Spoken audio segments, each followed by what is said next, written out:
Jadi Pak Il, jangan terpengaruh dengan mereka, biarlah yang keluar. Di masjid jangan sampai yang benar mengalah dengan sesat. Yang sesat mesti dikalahkan, yang sesat mesti dibenarkan. Jadi para jamaah, para masyarakat Riau, jangan sampai kita Ahlus Sunnah mengalah dengan orang sesat. Mesti orang sesat mengalah dengan kita. Nanti kalau kita pula mengalah, jangan-jangan orang ragu dengan kebenaran nanti.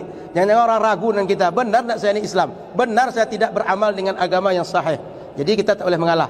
Kita harus tegakkan Ahlus Sunnah wal Jamaah. Kalau tak kita yang tegakkan, jalan dialih orang lalu.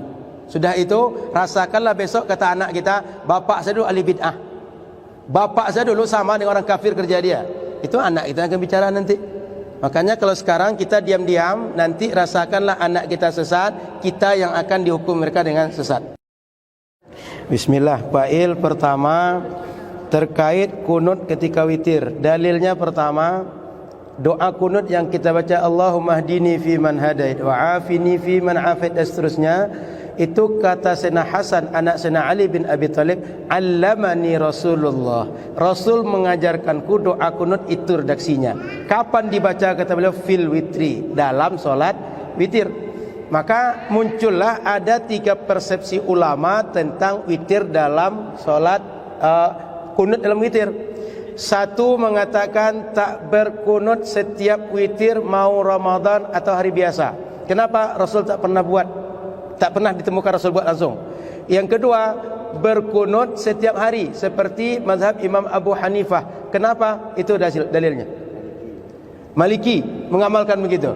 Sudah itu kita mengamalkan paruh kedua setengah Ramadan. Kenapa mengamalkan? Pertama, dalilnya Sayyidina Hasan diajarkan oleh Rasul doa kunut witir. Yang kedua, diamalkan oleh Sayyidina Ali bin Abi Thalib. Yang ketiga, diajarkan oleh Sayyidina Ubay bin Ka'ab ketika solat bersama Sayyidina Umar dan sahabat yang lain. Itu yang menjadi makmum sahabat, imamnya sahabat. Kalaulah salah, sahabat yang satu akan mengingatkan sahabat yang lain. Kan tadi kaedahnya, la tajtami'u ummati ala dhalalah. Jadi itu Pak dalilnya hadis Rasul menjelaskan diajarkan doa kunut witir oleh Rasul kepada Sayyidina Hasan. Yang kedua tentang bacaan Bilal. Kan banyak tadi berapa tentang Bilal itu. Setiap solat sunnah berjamaah yang tak ada adzan iqamah, Rasul mengajarkan tegakkanlah, ajaklah orang memulainya dengan as-salatu jami'ah. Itu dalam kajian fikih bukan hal yang asing, sudah umum itu. Silakan kaji tentang solat istisqa nanti, solat gerhana, ada pembahasan di situ. Solat Idul Fitri, Idul Adha, ada pembahasan as-salatu jami'ah di situ. Sudah itu kalau ditambah rahimakumullah, athabakumullah, itu doa. Rahimakumullah, semoga Allah rahmati Anda. Athabakumullah, semoga Allah beri pahala Anda. Mau dirahmati tidak? Mau didoakan? Itu doa. Athabakumullah, doa. Mereka ajak kita solat, kalau kalian penuhi semoga Allah rahmati kalian. Kalau kalian penuhi semoga Allah berikan pahala untuk kalian. Jadi tak ada masalah di situ. Tambahan itu doa. Orang muslim mendoakan muslim yang lain, itu semestinya, bukan dipermasalahkan. Satu tentang Bilalnya. Yang kedua, kita baca salawat, kita baca al-khalifatul ula, fadlan minallah, dan seterusnya setiap 2 rakaat sebelum ke rakaat selanjutnya.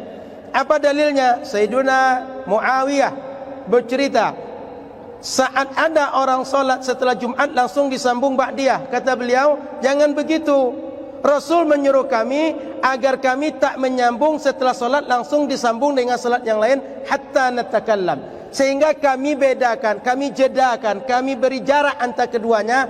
Ada ucapan-ucapan selain solat yang kami baca, atau au nakhruja, kami keluar masjid atau pindah tempat. Jadi sunnahnya apabila kita sudah solat, mau solat selanjutnya, beri jeda. Apa jedanya? Baca zikir atau selain zikir. Kita ni Pak Il, bacaan zikir yang maksur sudah banyak kita buat dah. Di Ramadan amalan kita solat sudah, puasa sudah, baca Quran sudah, sedekah sudah, i'tikaf sudah, lain-lain banyak. Selawat kapan? Maka para ulama kita sayang dengan kita supaya amal kita ni lengkap. Ada Quran, ada istighfar, ada salawat, dimasukkanlah salawat di situ. Supaya apa? Teramalkan hadis sahih riwayat Imam Muslim, hadis sahih, agar ada jeda. Saya tak terbayang Pak, kalau masjid sebesar ini, jedanya semua orang suruh dia berzikir masing-masing, atau suruh dia bicara semuanya, atau suruh dia pindah tempat dulu. Macam pasar Masjid An-Nur Pak. Jangan orang ragu nanti, entah yang mana pasar Masjid An-Nur dengan pasar apa nih, pasar Sahil nanti.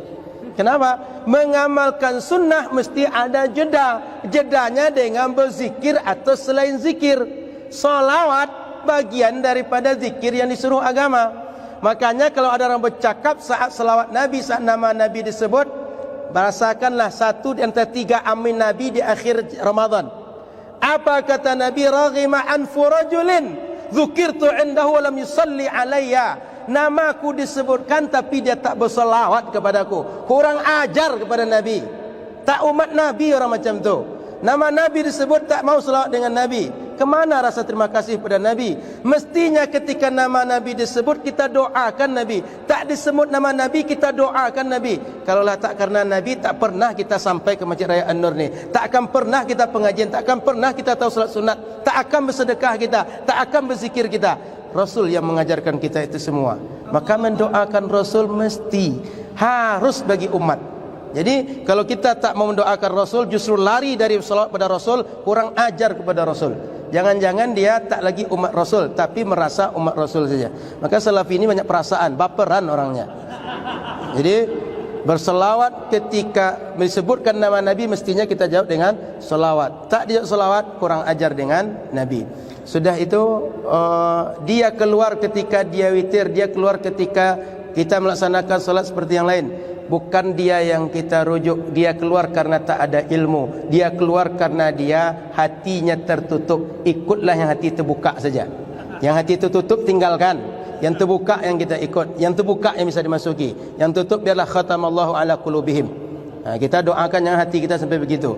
Jadi Pak Il, jangan terpengaruh dengan mereka, biarlah yang keluar. Di masjid jangan sampai yang benar mengalah dengan sesat. Yang sesat mesti dikalahkan, yang sesat mesti dibenarkan. Jadi para jamaah, para masyarakat Riau, jangan sampai kita Ahlus Sunnah mengalah dengan orang sesat. Mesti orang sesat mengalah dengan kita. Nanti kalau kita pula mengalah, jangan orang ragu dengan kebenaran nanti. Jangan orang ragu dengan kita. Benar tak saya ini Islam? Benar saya tidak beramal dengan agama yang sahih? Jadi kita tak boleh mengalah. Kita harus tegakkan Ahlus Sunnah wal Jamaah. Kalau tak kita yang tegakkan, jalan dialih orang lalu. Sudah itu, rasakanlah besok kata anak kita, bapak saya dulu ahli bid'ah, bapak saya dulu sama dengan orang kafir kerja dia. Itu anak kita akan bicara nanti. Makanya kalau sekarang kita diam-diam, nanti rasakanlah anak kita sesat, kita yang akan dihukum mereka dengan sesat. Sudah itu, kalau sedang ada pengajian, itu majlis ilmu. Majlis ilmu, majlis lebih afdal daripada solat sunnah. Sehingga kemuliaan orang alim lebih tinggi daripada abid, orang ahli ibadah. Maka kalau ada majlis ilmu, kapan perlu tinggalkan solat sunnah, ikut majlis ilmu. Kenapa? Keutamaan dua majlis ini beda. Majlis ilmu kita tahu halal haram, kita tahu bagaimana beragama yang benar. Orang ibadah belum tentu tahu halal haram, belum tentu tahu bagaimana beribadah yang benar. Sehingga bagi syaitan 100 ahli ibadah biarlah, tapi jangan sampai satu ahli ilmu mengamalkan ilmu, mengajarkan ilmunya, karena bahaya bagi syaitan ahli ilmu itu. Jadi orang tadi dia malas ngikuti hidayah, lebih suka ngikuti yang cenderung dikawani syaitan. Begitu Pak. Maka kalau ada yang masuk masjid lebih suka salat sunnah pada majlis ilmu, ada something, ada sesuatu dalam pemikiran dia masalah. Sudah itu yang kedua tadi tentang apa dia? LDI. Ini Pak yang mudah Pak. Ini sudah kita contoh tadi.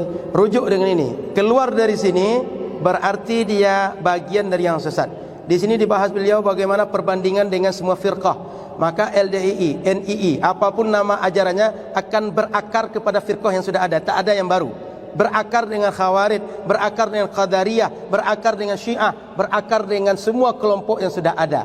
Hanya saja mungkin kemasan baru. Maka perbandingkan Ahlus Sunnah dengan semua itu. Atau yang agak baru sikit, masih hidup, KJ Muhammad Idrus Ramli, masih sering datang ke Pekanbaru. Baca buku-buku ini akan tahu kita perbandingan mana yang sesat, mana yang tak sesat. Kalau nanti agak bahasa Arab sikit, ini saya bawa semua biar kita tahu. Saya tunjukkan semua biar nanti dicari referensi ini.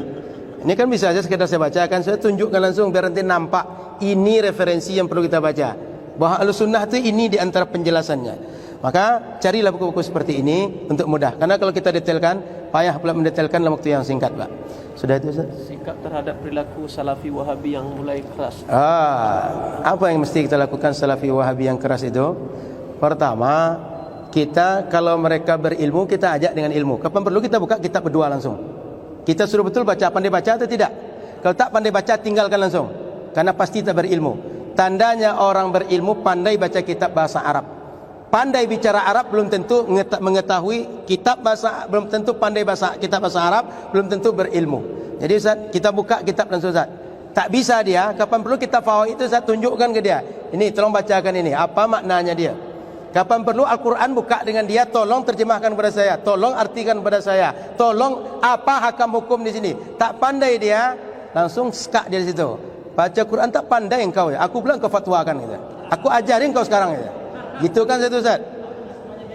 Nah, yang kedua, apakah semua bengkok?